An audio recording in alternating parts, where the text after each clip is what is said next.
નમસ્કાર વિદ્યાર્થી મિત્રો, આજે ક્રિસમસ છે. આપ સૌને ક્રિસમસની હાર્દિક શુભેચ્છાઓ. Merry Christmas. આજે આપણે જોવાના છીએ ધોરણ 10 ગાલા અસાઇનમેન્ટ પેપર સોલ્યુશન. તેમાં હિન્દી વિષયના પ્રશ્નપત્ર 5ના વિભાગ ABCDEF પ્રશ્નપત્ર 5નું ફૂલ સોલ્યુશન આજે આપણે જોઈશું. અને જો તમે પ્રશ્નપત્ર 5ના ફૂલ સોલ્યુશનની PDF ડાઉનલોડ કરવા માંગતા હો તો PDFની લિંક તમને ડિસ્ક્રિપ્શનમાં મળશે. અને તે PDFને ઓપન કરવા માટેનો જે પાસવર્ડ છે તે તમને મારા ટેલિગ્રામ ગ્રુપમાં જોવા મળશે. તેથી જો તમે PDFને ઓપન કરવા માંગો છો, પાસવર્ડ જાણવા માંગો છો, તો તમે મારા ટેલિગ્રામ ગ્રુપને જરૂરથી જોઈન કરજો. અને જો તમારો PDF ઓપન ન થાય અને રિક્વેસ્ટ સેન્ડ કરવાનો ઓપ્શન આવે તો રિક્વેસ્ટ પણ સેન્ડ જરૂરથી કરજો. થોડીક વાર પછી હું જ્યારે રિક્વેસ્ટ એક્સેપ્ટ કરીશ મારા મોબાઈલમાંથી, ત્યારે તમારામાં એક મેલ આવશે, તેમાં PDF હશે, તે તમે ઓપન કરી શકો. હું છું ડિપેન સર ને ચાલો વિડીયો શરૂ કરીએ.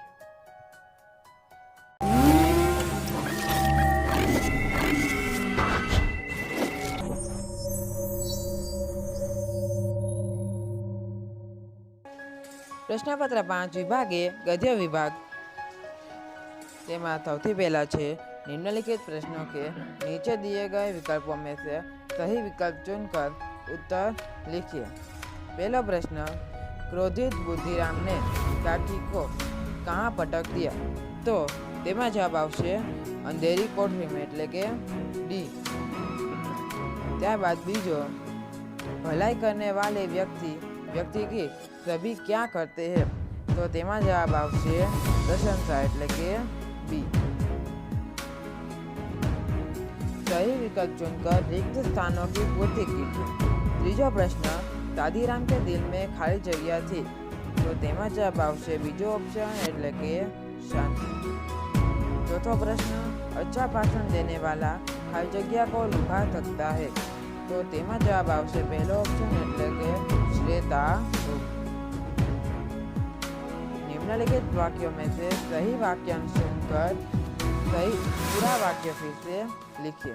पांचवा प्रश्न, ईसाई पादरी के अनुसार.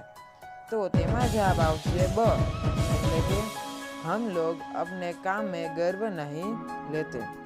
छठो प्रश्न, अंबिका रुष्ट थी क्योंकि? तो तेमा पण जवाब आवशे ब, એટલે કે कालिदास हरिण शावक को आस्तरण पर बिठाने वाला था.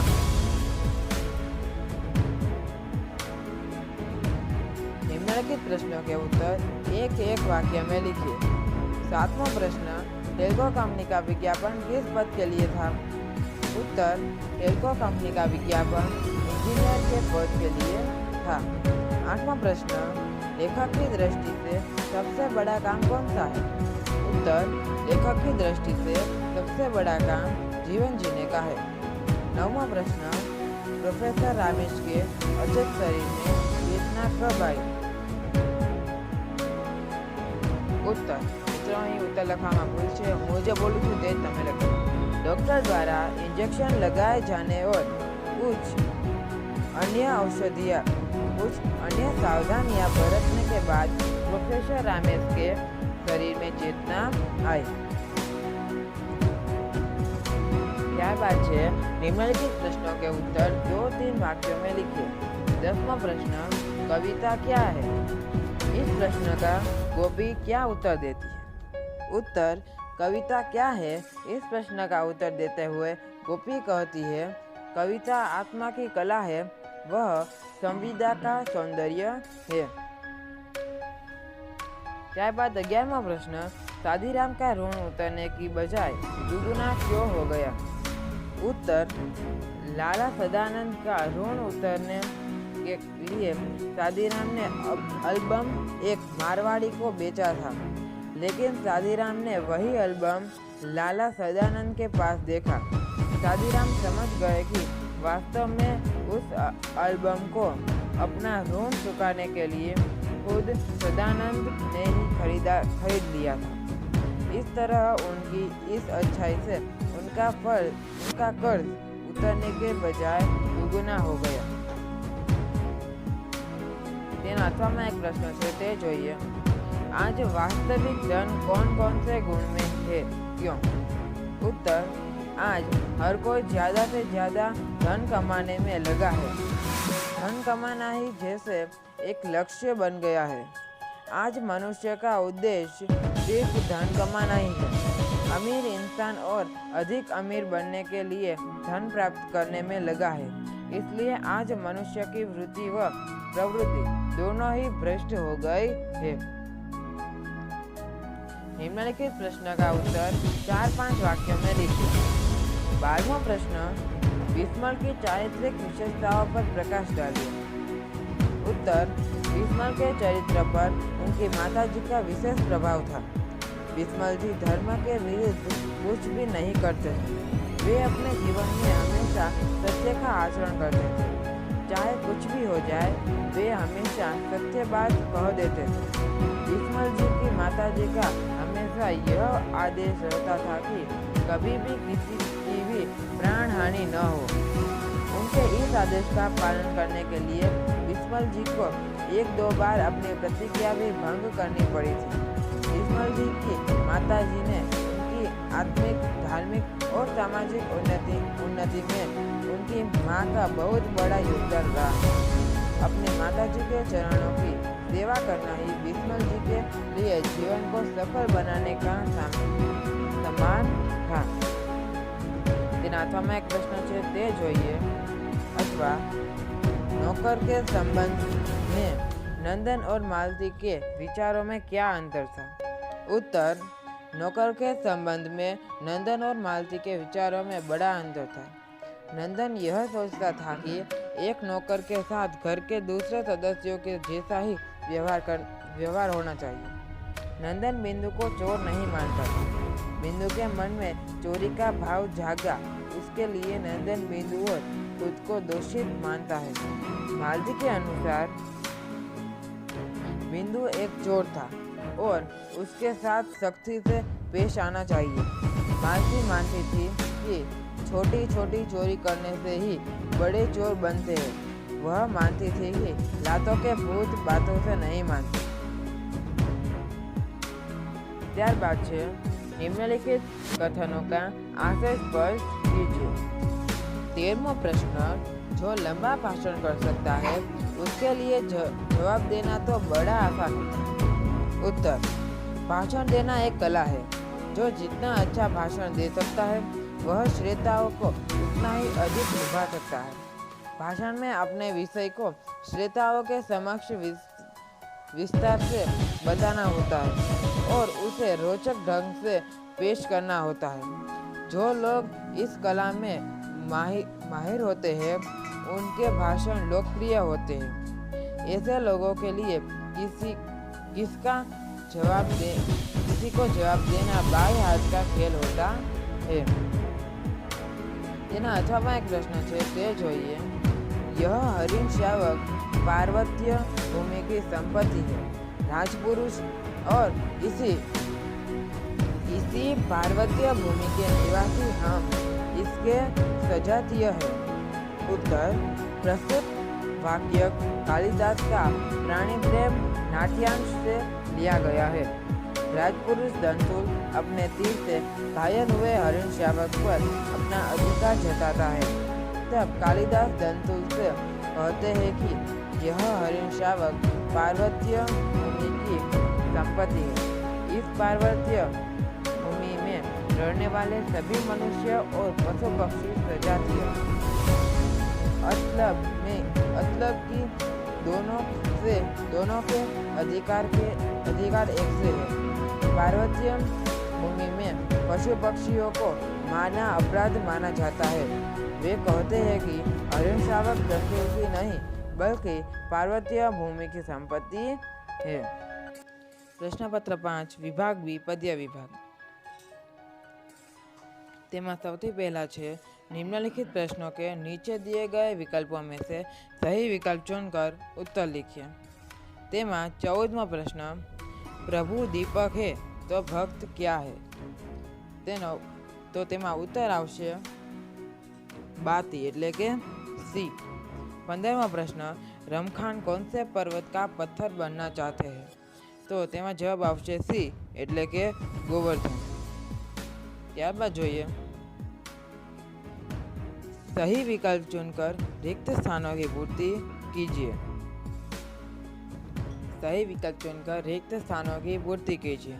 16वां प्रश्न, खाली जगह ने मीरा को विष का प्याला भेजा, तो तेमा उत्तर आवशे पहलो ऑप्शन एटले के राणा। 17वां प्रश्न, तापस सुकुमारी खाली जगह बनी, तो तेमा जवाब आवशे पहलो ऑप्शन एटले के शीला।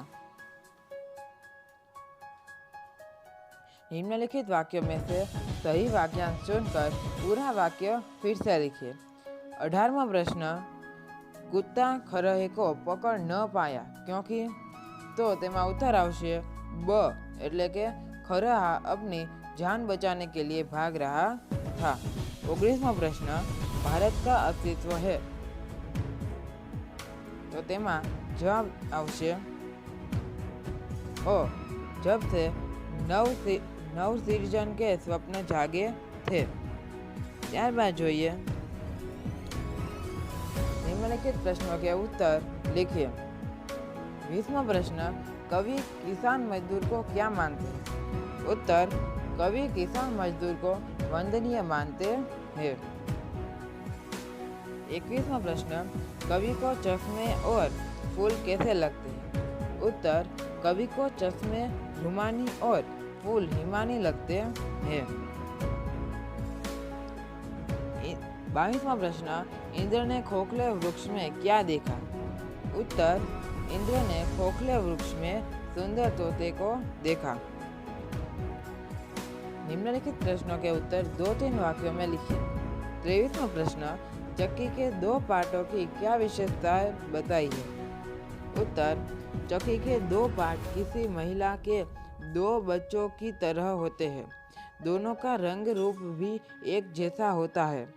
एक अपनी जगह रहता है तो दूसरा घूमता है। दोनों पार्टों की विशेषता यह है कि वे हमेशा साथ साथ रहते हैं। 24वां प्रश्न, लकोटी लेकर रसखान क्या करना चाहते हैं, क्यों?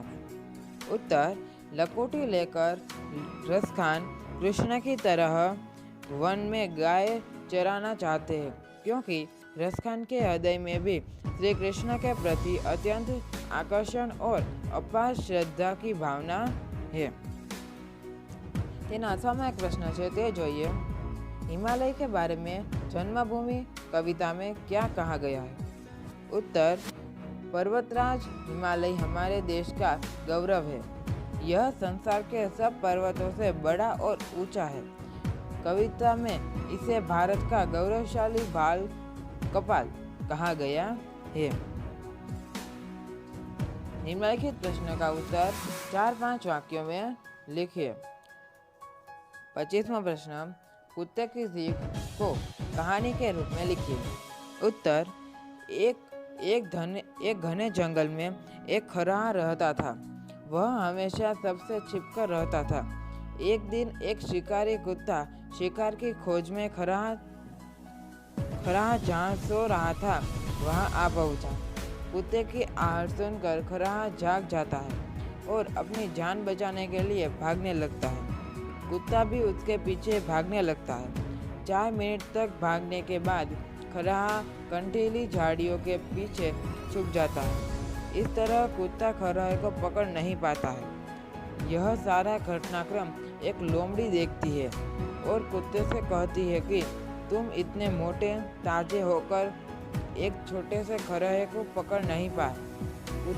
कुत्ते ने लोमड़ी से कहा कि मैं तो एक दिन के भोजन के लिए दौड़ रहा था, लेकिन खरहा तो अपनी जान बचाने के लिए दौड़ रहा था, इसलिए वह जीत गया। हमारा शास्त्र भी यही संदेश देते हैं कि रोटी कमाने के लिए अपनी जान खतरे में मत डालो। तेना अथवामां एक प्रश्न है ते जोईए। हिंदुस्तान हमारा है, स्वर धारा किसकी और कब से है? उत्तर, हिंदुस्तान हमारा है। यह स्वर धारा हमारे देश में रहने वाले करोड़ों लोगों की है।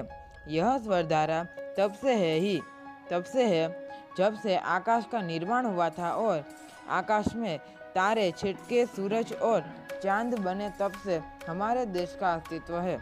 यह स्वरधारा आदि और अनादि काल से है। निम्नलिखित पंक्तियों का आशय स्पष्ट कीजिए। 26वां प्रश्न, जन्म जन्म की पूंजी पाई जग में सबे खोबायो। उत्तर, इस वाक्य में मीराबाई कहती है कि उन्होंने सब कुछ खोकर जन्म जन्म की पूंजी पा ली है, अर्थात उन्होंने प्रभु की भक्ति को प्राप्त कर लिया है और यह कई जन्मों तक उनके साथ रहेगी। इस पूंजी को प्राप्त करके उन्हें किसी भी वस्तु की चाह नहीं है। प्रश्न पत्र 5, विभाग सी, व्याकरण विभाग।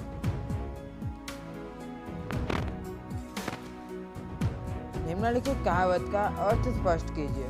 27वां प्रश्न, दूध का दूध, पानी का पानी। उत्तर, सच्चा न्याय। निम्नलिखित शब्द समूह के लिए एक शब्द लिखिए। 28वां प्रश्न, जो मिलना कठिन हो, तो तेनो उत्तर आवशे दुर्लभ। निम्नलिखित संधि को छोड़िए।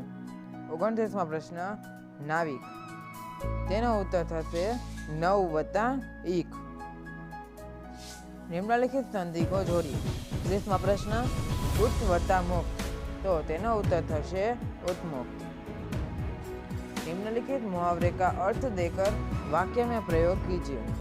31वां प्रश्न, टांग अडाना, तो तेनो उत्तर आवशे काम के बीच में टोकना। निम्नलिखित शब्दों के विरोधी शब्द लिखिए। 32वां प्रश्न, सामान्य, तो तेनो विरोधी शब्द थशे असामान्य। 33वां प्रश्न, सौभाग्य, तो तेनो विरोधी शब्द थशे दुर्भाग्य। निम्नलिखित शब्दों के पर्यायवाची शब्द लिखिए। 34वां प्रश्न, उपवन, तो तेनो पर्यायवाची शब्द थशे जंगल। निम्नलिखित शब्दों की भाववाचक संज्ञा लिखिए। 36वां प्रश्न, सुलझना, तो तेनी भाववाचक संज्ञा थशे सुलझन। 37वां प्रश्न, बहुत, तो तेनी भाववाचक संज्ञा थशे बहुतायन। निम्नलिखित शब्दों की कर्तृवाचक संज्ञा लिखिए। 38वां प्रश्न, खोज, तो तेनी भाववाचक मतलब के तेनी कर्तृवाचक संज्ञा थशे खोजी। निम्नलिखित शब्दों की विशेषण संज्ञा लिखिए।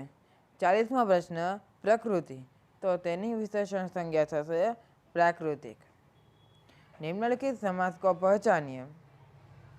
42वां प्रश्न, यथाशक्ति, तो तेनो समास थशे अव्ययी भाव समास। 43वां प्रश्न, बजदिल, तो तेनो समास थशे बहुव्रीहि समास। प्रश्न पत्र 5, विभाग डी, लेखन विभाग। निम्नलिखित संक्षिप्त टिप्पणी लिखिए। तनगुण। 44वां प्रश्न, ईमेल अथवा आकाशवाणी। સૌથી પહેલાં આપણે ઈમેલનો ઉત્તર જોઈશું। उत्तर, ईमेल का अर्थ है इलेक्ट्रॉनिक मेल। यह एक ऐसी प्रक्रिया है जो दो कंप्यूटर यूजर्स के बीच संदेश व्यवहार का कार्य करती है। 1960 से 1970 तक इस प्रकार की संदेश व्यवहार की पद्धति में अनेक रूप से सुधार हुए। आज इलेक्ट्रॉनिक मेल की प्रक्रिया ईमेल के रूप से जानी जाती है। इस प्रक्रिया इंटरनेट के माध्यम से होती है। कुछ समय पहले दोनों कंप्यूटर यूजर्स होना जरूरी था। आज यह ईमेल व्यवस्था स्टोरेड फॉरवर्ड मॉडल पर निर्भर है। ईमेल सर्वर संदेश को स्वीकार कर फॉरवर्ड कर डिलीवर करते हैं तथा स्टोर करते हैं। इसलिए भेजने वाला या पाने वाला कंप्यूटर का ऑनलाइन होना अब जरूरी नहीं। मित्रों, હવે આપણે અથવામાં જે આકાશવાણી છે તેનું આપણે હવે ઉત્તર જોઈશું। उत्तर, सन 1901 में मार्कोनी नामक वैज्ञानिक ने रेडियो का आविष्कार किया था। इसकी सहायता से देश विदेश में होने वाले कार्यक्रम सुने जा सकते हैं। इससे वाणी को विशेष यंत्रों द्वारा ध्वनि तरंगों के माध्यम से प्रसारित किया जाता है। All India radio, BBC London जैसी संस्थाएं समाचार, जलवायु तथा कार्यक्रम आदि प्रसारित, इससे हम गीत, समाचार तथा विज्ञापन सुनते हैं। निम्नलिखित परिच्छेद को पढ़कर नीचे दिए गए प्रश्नों के उत्तर लिखिए। मित्रों, અહીં ફકરો નથી વાંચતો, તમે ફકરો તમારી સ્ક્રીન પર જોઈ શકો છો। અહીં હું ડાયરેક્ટ પ્રશ્નથી શરૂઆત કરું છું। પ્રશ્ન 45મો, लेखक का हृदय कब फटता है? तेना उत्तर જોઈએ। जब मैं देखता हूँ कि हमारा समाज आज हमारी संस्कृति के मौलिक सिद्धांतों की अवहेलना करता है, तब मेरा हृदय फटता है। मित्रों, અહીં આપણે આપણા નામની જગ્યાએ લેખકનું નામ મૂકીને આ પ્રશ્નનો ઉત્તર લખી શકીએ છીએ। મિત્રો, અહીંમાં પ્રશ્ન લખવામાં એક ભૂલ છે। મેં અહીં 46મો પ્રશ્ન સાઈડમાં પણ લખ્યો છે અને નીચે પણ લખ્યો છે, તેના માટે સોરી। 46મો પ્રશ્ન, संसार के सारे सुख कैसे होते हैं? तो तेनो उत्तर आवशे, संसार के सारे सुख क्षणभंगुर एवं अस्थायी होते हैं। 47वां प्रश्न, मनुष्य का सब कुछ कब नष्ट हो जाता है? तेना उत्तर आवशे कि चरित्र नष्ट होने से मनुष्य का सब कुछ नष्ट हो जाता है। इस परिच्छेद के लिए उचित शीर्षक दीजिए। तो मित्रों, आ परिच्छेद माटे एक साचो कि तेनो शीर्षक थशे मौलिक सिद्धांत। आज एक बेस्ट शीर्षक रहेशे। चलो हवे त्यारबादनुं जोईए। અને મિત્રો, અહીં હું જવાબ ફક્ત બોલ્યો છું, અહીં મેં જવાબ લખ્યા નથી, કારણ કે ફકરાના જવાબ અહીં લખવાના ન હોય। નિયમાનુસાર પત્ર લીખીએ, તેના 5 ગુણ છે। 49મો પ્રશ્ન, 18 सुभाषनगर सोसाइटी शास्त्री मार्ग से अहमदाबाद राधिका जोशी राजकोट निवासिनी अपनी सखी उपाध्याय को प्रतिबंधित सिंगल यूज प्लास्टिक के बारे में जानकारी देते हुए पत्र लिखती है। આપણે તે પત્ર જોઈશું। તેનો ઉત્તર मतलब કે તે પત્ર 18 સુભાષનગર, मतलब સૌથી પહેલા આપણે સરનામું જોઈએ। 18 સુભાષનગર સોસાયટી, शास्त्री मार्ग, अहमदाबाद, 25 अगस्त 2021।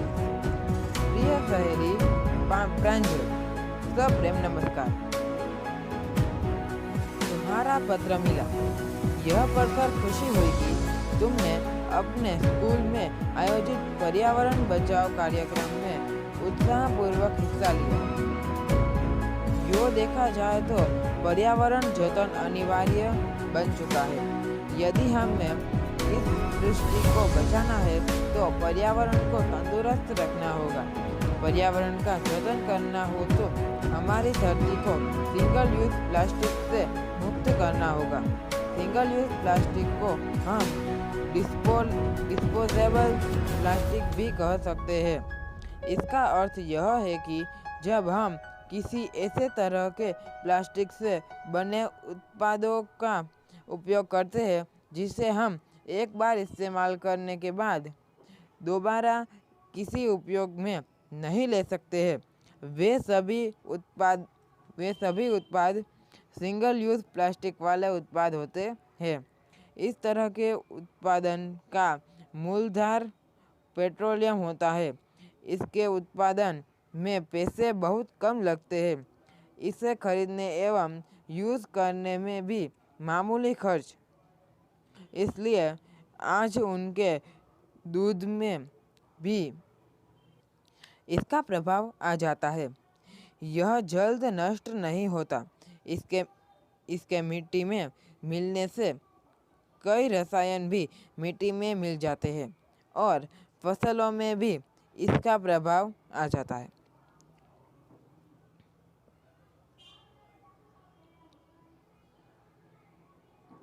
त्याबादनो पैराग्राफ આપણે જોઈશું।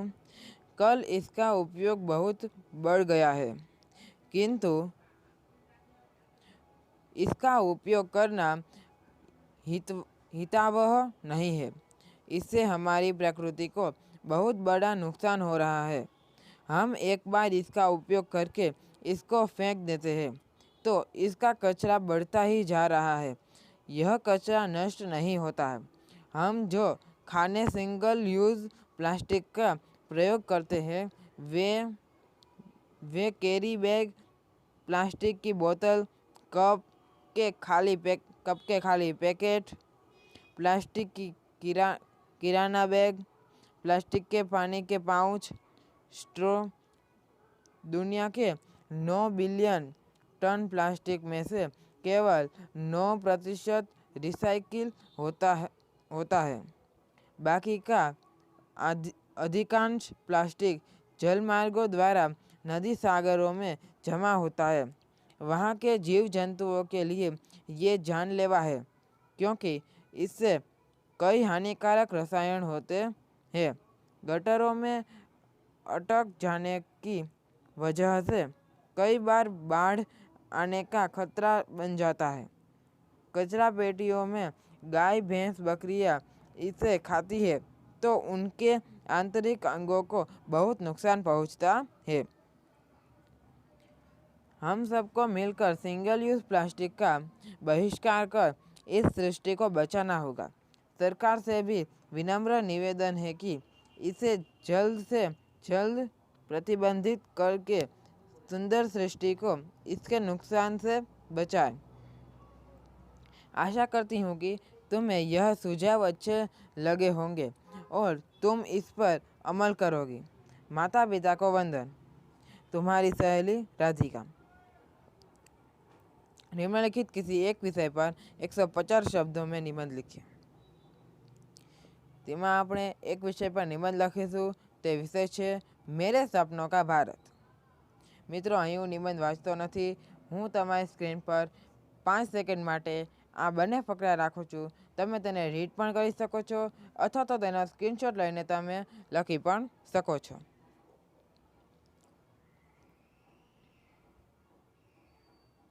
હવે ત્યારબાદના ફકરા જોઈશું।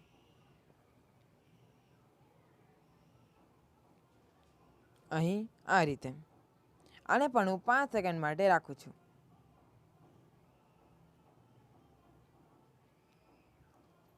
મિત્રો, અહીં આપણે વિડીયો સમાપ્ત કરીએ છીએ। જો તમને વિડીયો પસંદ આવ્યો હોય તો વિડીયોને લાઇક કરી તમારા મિત્રો સાથે વધુમાં વધુ શેર જરૂરથી કરજો અને જો તમે ચેનલ પર નવા હો તો ચેનલને સબસ્ક્રાઈબ જરૂરથી કરજો। હવે મળીશું બીજા વિડીયોમાં। Thanks for watching.